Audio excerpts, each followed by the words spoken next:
সকাল এখনো বের হচ্ছে প্রথম আলো অফিস থেকে দোয়া। দর্শক, আপনারা জানেন গতকাল আহ, ইনকিলাব মঞ্চের মুখপাত্র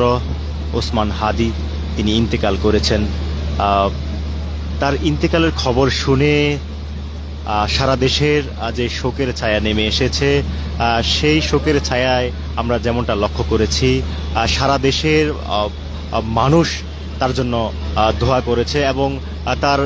শোকে তারা শোক মিছিল তারা করেছে সারা দেশের। তারই মধ্যে আমরা দেখেছি ঢাকা বিশ্ববিদ্যালয়, ঢাকার শাহবাগ এলাকা, এছাড়া কারওয়ান বাজার এলাকায় যে সাধারণ মানুষ যারা রয়েছে তারা শোক মিছিল করেছে এবং তার যারা হাদিকে অর্থাৎ ওসমান হাদিকে যারা হত্যা করেছে